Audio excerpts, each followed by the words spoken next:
everybody, I'm Shruti Mishra and welcome to my channel Blaze on Mantra. आज मैं लेके आई हूँ आपके लिए आईपीसी वीडियो का नेक्स्ट पार्ट जहां हम डिस्कस करने वाले हैं जनरल एक्सेप्शंस, जो कि है चैप्टर 4 ऑफ आईपीसी। जो जनरल डिफेंस है वो चैप्टर 4 ऑफ आईपीसी है जिसका नाम है जनरल एक्सेप्शंस, और ये एक्सटेंड करता है सेक्शन 76 से लेकर 106 तक। यहाँ पर अगर हम इसके ओवरव्यू की बात करें तो अभी तक हमने अपने प्रीवियस वीडियोस में देखा है कि किन सर्कमस्टांसेस के प्रेजेंट होने पर क्रिमिनल लायबिलिटी किसी के ऊपर इंप्यूट की जाती है। अब जो जनरल डिफेंस है ये वैसे सर्कमस्टांसेस हैं जिन सर्कमस्टांसेस के प्रेजेंट होने पर आपको किसी रॉन्गफुल एक्ट के करने के बाद भी जो क्रिमिनल लायबिलिटी है उससे एक्सकल्पेट किया जाएगा या एक्सक्लूड किया जाएगा बाय द कोर्ट। तो जो जनरल डिफेंसेस है ये इस प्रिंसिपल पे बेस किए गए हैं कि जो गिवन सर्कमस्टांसेस हैं उनके अंदर एक पर्सन के पास इतनी कैपेबिलिटी नहीं होती कि वो क्रिमिनल इंटेंशन फॉर्म कर सके, और क्रिमिनल इंटेंशन जो कि क्रिमिनल लायबिलिटी का one of the basic ingredients है, एसेंशियल इंग्रेडिएंट्स है, अगर वो प्रेजेंट ना हो तो क्रिमिनल लायबिलिटी नहीं हो सकती।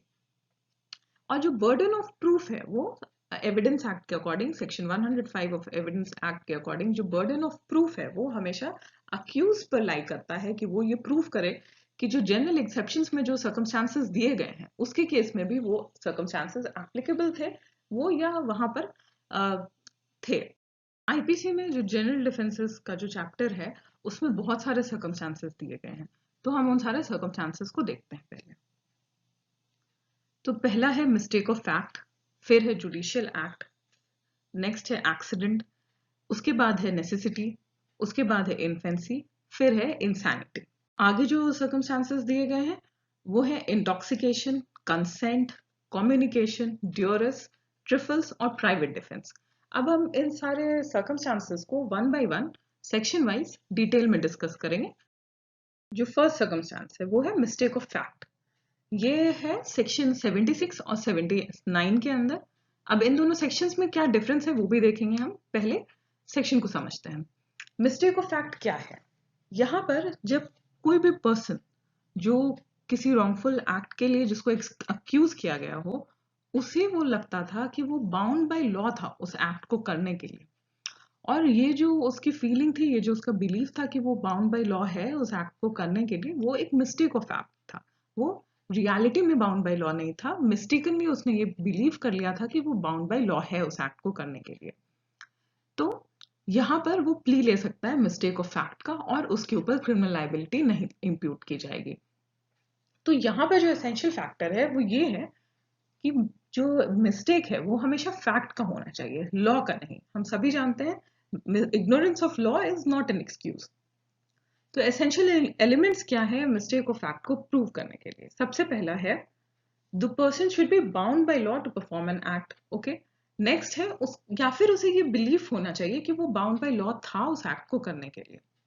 नेक्स्ट है उसका जो बिलीफ है वो मिस्टेक ऑफ फैक्ट का होना चाहिए, मिस्टेक ऑफ लॉ का नहीं, और उस बिलीफ पर बेस करके उसने ये रॉन्गफुल एक्ट किया है। अब हम एक इलस्ट्रेशन देखते हैं सेक्शन को बेटर समझने के लिए। अगर एक सोल्जर है वो क्राउड पर ओपन फायर करता है but with the permission of his superiors, या सुपीरियर के ऑर्डर से वो क्राउड पर ओपन फायर करता है, तो वो अपने एक्ट के लिए, ओपन फायर करने वाले एक्ट के लिए वो लायबल नहीं होगा, क्योंकि यहाँ पर वो बाउंड बाय लॉ था। अब जो सेक्शन 79 है वो ये कहता है कि a person justified by law. 76 के अंदर a person should be bound by law, और सेक्शन 79 के अंदर a person should be justified by law. ये डिफरेंस है दोनों सेक्शंस में। यहां पर कोई पर्सन अगर किसी एक्ट को करता है जिसको वो ये समझता है कि वो उस एक्ट को लॉफुली कर सकता है, या वो मिस्टेकनली ये बिलीव करता है कि वो उस एक्ट को करने के लिए जस्टिफाइड है बाय लॉ, तो उसके ऊपर क्रिमिनल लायबिलिटी नहीं होगी। इसके लिए बेस्ट एग्जांपल है ये case चिरंगी versus state of Madhya Pradesh. इस केस में क्या होता है, एक फादर और एक सन एक जंगल के पास रहते हैं और वो उस जंगल में कुछ लीव्स इकट्ठे करने जाते हैं, कुछ पत्ते इकट्ठे करने जाते हैं।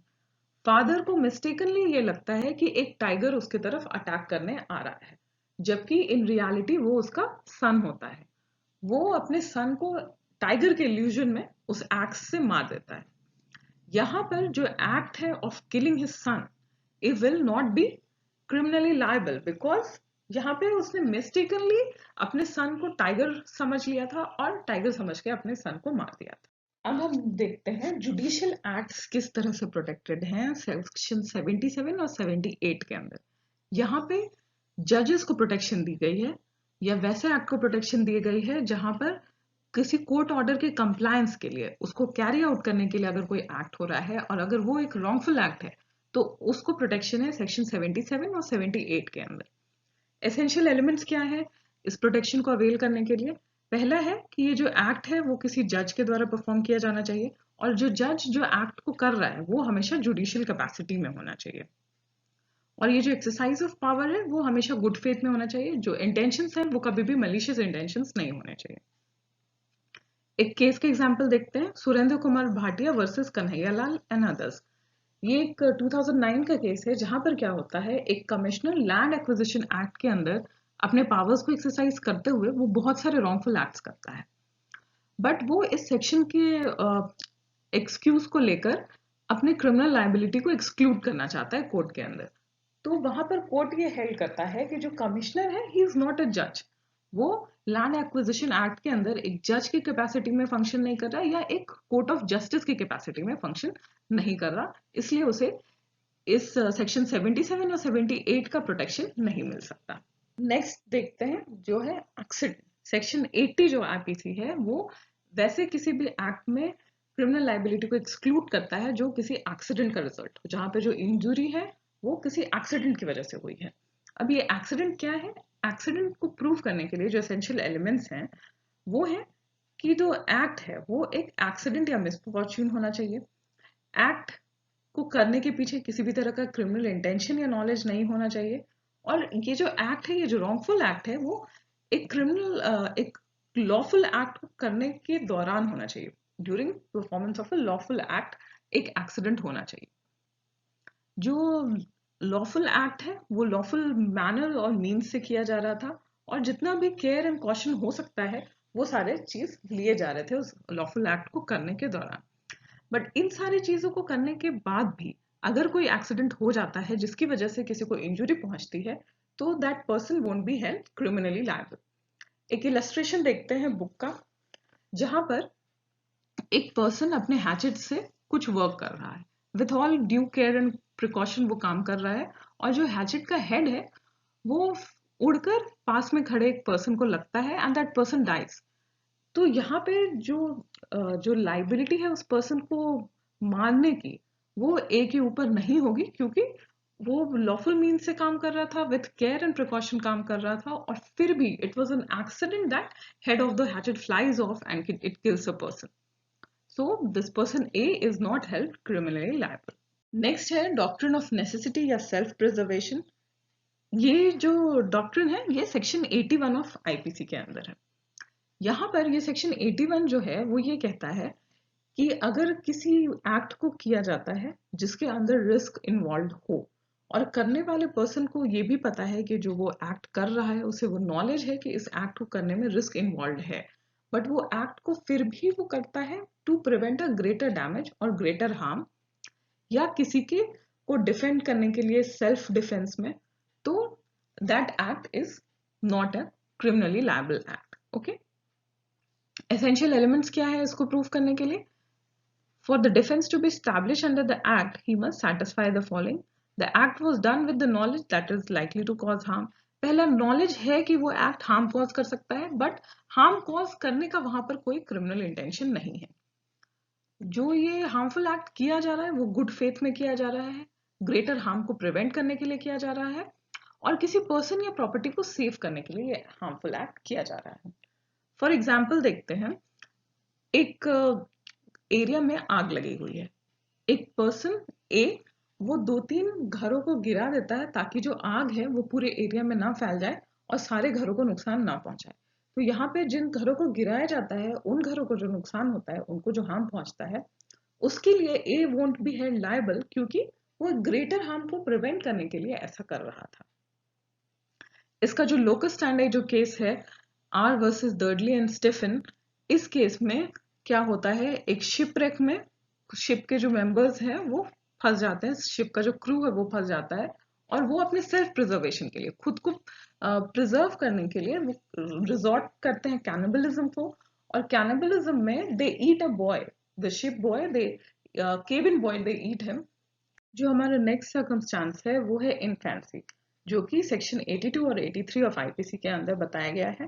सेक्शन 82 ऑफ आईपीसी ये कहता है कि अगर कोई बच्चा जो 7 इयर्स से कम हो, 7 साल से अगर छोटा बच्चा हो, तो उसके द्वारा किया गया किसी भी रॉन्गफुल एक्ट का कोई क्रिमिनल लाइबिलिटी नहीं हो सकता, क्योंकि वो बच्चा इतना छोटा है कि वो अपने एक्ट के रॉन्गफुल कॉन्सिक्वेंसेस को नहीं समझ सकता, उसके पास ये मेंटल कैपेसिटी नहीं है कि वो क्रिमिनल इंटेंशन फॉर्म कर सके।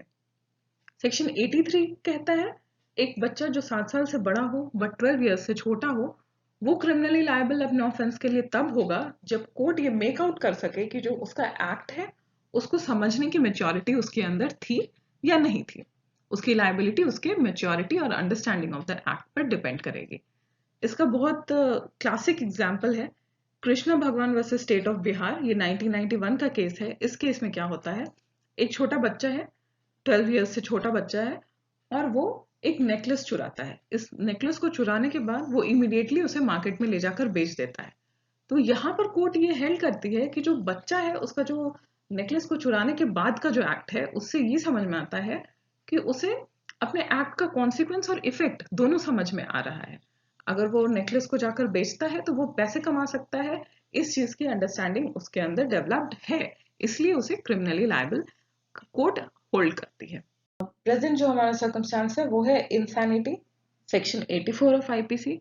सेक्शन 84 ये कहता है कि अगर कोई पर्सन है जो कि अनसाउंड माइंड का हो, जो मेंटली फिट ना हो अपने एक्ट के कॉन्सिक्वेंसेस को समझने के लिए, उसके ऊपर कोर्ट क्रिमिनल लायबिलिटी इंप्यूट नहीं करेगी, क्योंकि उसके पास जो डिजायर्ड क्रिमिनल इंटेंशन होना चाहिए क्रिमिनल लायबिलिटी के लिए वो प्रेजेंट नहीं हो सकता।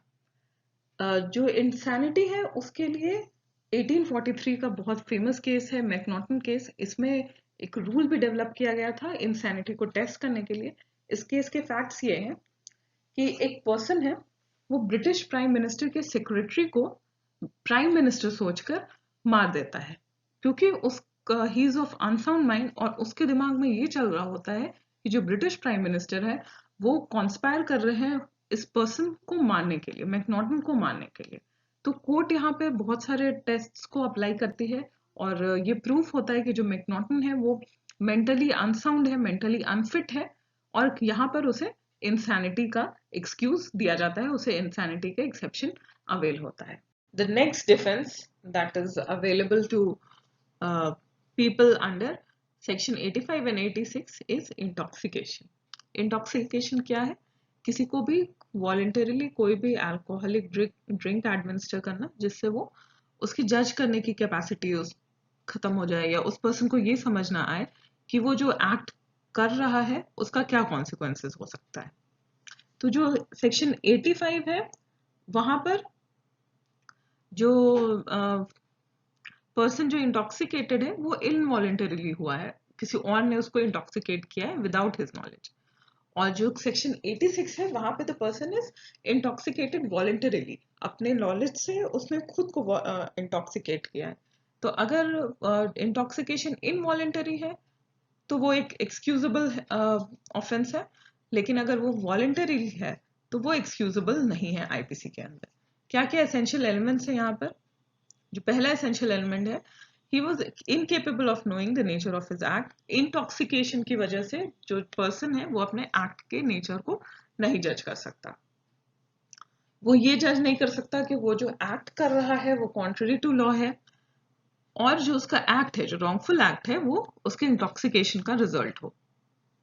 और जो इंटॉक्सिकेशन दी गई है इस पर्सन को वो उसके विल के अगेंस्ट दिया गया हो, उसने विलफुली या बाय कंसेंट उस इंटॉक्सिकेंट को कंज्यूम ना किया। इसका एक कॉमन एग्जांपल देखते हैं, Jethu Ram versus state of MP में। इस केस में क्या होता है, एक फादर अपने सन को वॉलेंटरली इंटॉक्सिकेशन के लिए ऑफर करता है। सन उसको जानते हुए विथ फुल नॉलेज एक्सेप्ट कर लेता है ड्रिंक को, और फिर वो एक क्राइम कमिट करता है, एक ऑफेंस कमिट करता है। तो यहाँ पे इंटॉक्सिकेशन का जो प्ली है वो कोर्ट ने अपहेल्ड नहीं किया, क्योंकि जो अक्यूज था उसे अपने इंटॉक्सिकेशन का फुल नॉलेज था। तो जो वॉलेंटरी इंटॉक्सिकेशन है वो एक एक्सेप्शन नहीं है आईपीसी के अंदर। नेक्स्ट कैटेगरी ऑफ एक्सेप्शंस है वो है कंसेंट, जिनका बेसिस है consent of the victim to suffer the harm. ये कवर्ड है सेक्शन 87 से लेकर सेक्शन 91 तक। यहाँ पर जो सेक्शन 87 है वो बताता है वैसे कंडीशंस को जहां पर विक्टिम ने कंसेंट दिया हो हार्म को सफर करने के लिए। सेक्शन 88 वैसे कंडीशंस को बताता है जहां पर विक्टिम के बेनिफिट के लिए कोई रिस्क टेकिंग काम किया गया हो। और जो सेक्शन 89 है वो वैसे कंडीशंस को डिस्क्राइब करता है जहां पे एक चाइल्ड के बेनिफिट के लिए रिस्क अंडरगो किया हो गार्जियंस ने, चाइल्ड के गार्जियंस या पेरेंट्स ने। चाइल्ड, यहाँ पे पेरेंट्स या गार्जियन का कंसेंट नेसेसरी है अगर एक चाइल्ड के बेनिफिट की बात है तो।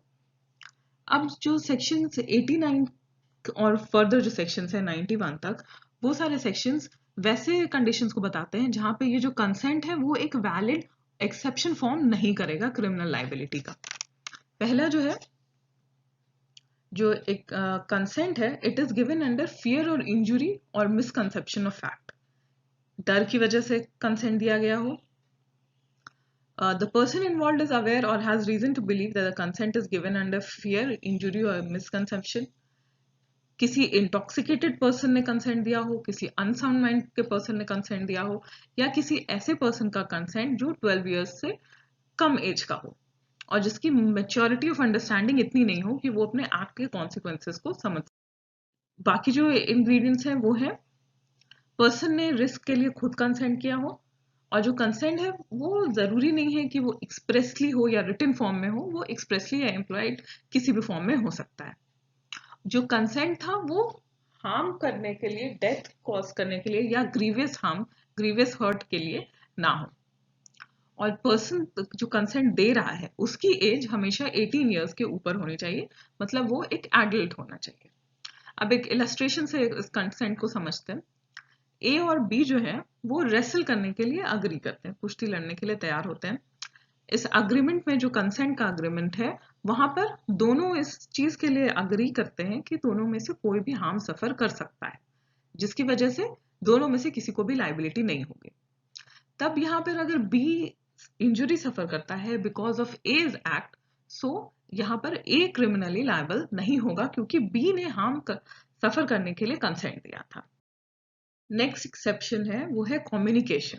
अगर कोई पर्सन सेक्शन 93 के अंदर, अगर कोई पर्सन किसी को गुड फेथ में कोई इंफॉर्मेशन कम्युनिकेट करता है, कोई कॉन्वर्सेशन कम्युनिकेट करता है जो उस पर्सन के बेनिफिट के लिए ही हो, और उसकी वजह से अगर वो पर्सन कुछ इंजुरी सफर करता है, तो कम्युनिकेट करने वाला जो पर्सन है वो क्रिमिनली लायबल नहीं होगा। जैसे अगर सर्जन है, वो सर्जन किसी को उसके एक टर्मिनली इल होने की इंफॉर्मेशन देता है, और उस इंफॉर्मेशन को सुनकर ही अगर वो पर्सन शॉक में चला जाता है या वो बहुत ट्रॉमा फेस करता है, तो इस ट्रॉमा के लिए जो सर्जन है वो लायबल नहीं होगा क्योंकि उसने गुड। तो यहाँ पे जो एसेंशियल एलिमेंट्स है इस सेक्शन के वो है कम्युनिकेशन जो है वो हमेशा गुड फेथ में होना चाहिए, और जो कम्युनिकेशन है वो जो विक्टिम है उसके बेनिफिट के लिए होना चाहिए। नेक्स्ट है ड्यूरस, सेक्शन 94। ये सेक्शन ये कहता है कि अगर किसी पर्सन को उसके विल के अगेंस्ट थ्रेट करके कोई एक्ट परफॉर्म कराया जाए तो वो अपने वैसे ऑफेंसिव एक्ट के लिए क्रिमिनली लायबल नहीं होगा, क्योंकि यहाँ पे उसका जो क्रिमिनल इंटेंशन है दैट इज मिसिंग। तो लेकिन यहाँ पर आप एक्सेप्शंस को अवेल नहीं कर सकते अगर वो एक्ट अमाउंट्स टू मर्डर या ऑफेंसेस अगेंस्ट द स्टेट। अगर इन दोनों में से कुछ भी है तो वहां पे थ्रेट से अगर कंपेल भी किया गया है तो भी आप एक्सेप्शंस को अवेल नहीं कर सकते हो। यहाँ पर एसेंशियल एलिमेंट्स क्या है? कंपल्शन था एक इलीगल एक्ट को करने का, किसी ने थ्रेट किया था, ये जो थ्रेट था वो इंस्टेंट डेथ का थ्रेट था, और ये रीजनेबल एप्रीहेंशन कॉज करता था। सेक्शन 95 ये कहता है कि अगर कोई हार्म इतना छोटा हो या इतना स्लाइट हार्म हो कि एक नॉर्मल रीजनेबल मैन उसके लिए कभी भी कंप्लेन नहीं करेगा, तो वैसे हार्म के लिए अगर कोई वैसा हार्म सफर करता है और किसी को एक्यूज करता है, तो जो अक्यूज्ड है वो ट्रिफल्स के अंदर सेक्शन 95 के अंदर एक्सेप्शंस को अवेल कर सकता है। ये कहाँ से आता है? ये आता है एक लैटिन मैक्सिम से, डी मिनिमिस नॉन क्यूरेट लेक्स, जिसका मतलब है law does not concern itself with trifles. छोटे मोटे हार्म के लिए किसी कोई भी कोर्ट ऑफ जस्टिस तक नहीं जाता। यहाँ पे एसेंशियल एलिमेंट्स हैं कि जो हार्म है वो बहुत स्लाइट होना चाहिए, बहुत ही कम होना चाहिए, और no person of ordinary sense and temper उसके लिए जाकर कंप्लेन करेगा। इसके लिए जिस केस को आप देख सकते हो वो है कृष्णालाल वर्सेस स्टेट, 1998 का केस है। इस पूरे जनरल एक्सेप्शंस पार्ट का जो सबसे इम्पॉर्टेंट पोर्शन है, या जो सबसे इम्पॉर्टेंट एक्सेप्शंस यहाँ पे दिए गए हैं, वो है प्राइवेट डिफेंस का, जहां पर आप किसी अग्रेसर के अगेंस्ट अपने बॉडी और पर्सन या प्रॉपर्टी को प्रोटेक्ट कर सकते हो बाय यूजिंग रीजनेबल फोर्स। ये कवर किया गया है सेक्शन 96 टू सेक्शन 106 के बीच, और इन सेक्शंस को काफी डिटेल में भी एक्सप्लेन किया गया है बेयर एक्ट के अंदर। तो ये वैसे सर्कमस्टांसेस हैं जहां पर एक पर्सन को अपने बॉडी या प्रॉपर्टी को प्रोटेक्ट करने के लिए वो रीजनेबल फोर्स यूज कर सकता है। बट यहाँ पे जो रीजनेबल फोर्स है वो इसका एसेंशियल एलिमेंट है, बिकॉज जो आपको हार्म कॉज करने आ रहा है उसके अकॉर्डिंग, उसके प्रोपोर्शनेट ही आप उसके अगेंस्ट में फोर्स यूज कर सकते हो। फॉर एग्जाम्पल, अगर कोई आपको एक स्टिक लेकर आपके ऊपर अटैक कर रहा है तो आप उसको गन से शूट नहीं कर सकते हो, that won't amount to reasonable force. अगर वो स्टिक से आपके ऊपर कोई अटैक कर रहा है तो एक स्टिक या एक ब्रूम यूज करना he would be a reasonable force. जितना रिक्वायर्ड है, अगर उससे ज्यादा फोर्स आप यूज कर रहे हो तो आप प्राइवेट डिफेंस का एक्सेप्शन नहीं अवेल कर सकते हो। अब प्राइवेट डिफेंस कहाँ पर अवेलेबल नहीं है या कहाँ किन सिचुएशंस में एप्लीकेबल नहीं है, तो ये उन सिचुएशंस में एप्लीकेबल नहीं है जहां पर कोई रीजनेबल एप्रीहेंशन नहीं हो डेथ या ग्रीवियस हर्ट का। जो पर्सन है उसे पता है कि जो अग्रेसर है या जो उसे अटैक कर रहा है वो एक पब्लिक सर्वेंट है, या वो किसी पब्लिक सर्वेंट के डायरेक्शन के अंदर काम कर रहा है। किसी पब्लिक अथॉरिटी के अगेंस्ट अवेलेबल नहीं है प्राइवेट डिफेंस का एक्सेप्शन। और अगर आपके पास टाइम है कि आप पब्लिक अथॉरिटी को इन्फॉर्म कर सकते हो अपने प्रोटेक्शन के लिए, तब भी आप प्राइवेट डिफेंस का एक्सेप्शन अवेल नहीं कर सकते हो। और जो फोर्स यूज है वो हमेशा रीजनेबल एंड प्रोपोर्शनेट होना चाहिए टू द एक्ट। तो आई होप आपको part 4 of IPC general exceptions अच्छे से समझ आ गए होंगे। आप हमारे वीडियो को लाइक करें, शेयर करें अपने फ्रेंड्स के साथ, कमेंट करें और हमारे चैनल को सब्सक्राइब करना ना भूलें। फिर हम आपके सामने आएंगे अपने नेक्स्ट आईपीसी वीडियो के साथ। Till then, bye bye, thank you.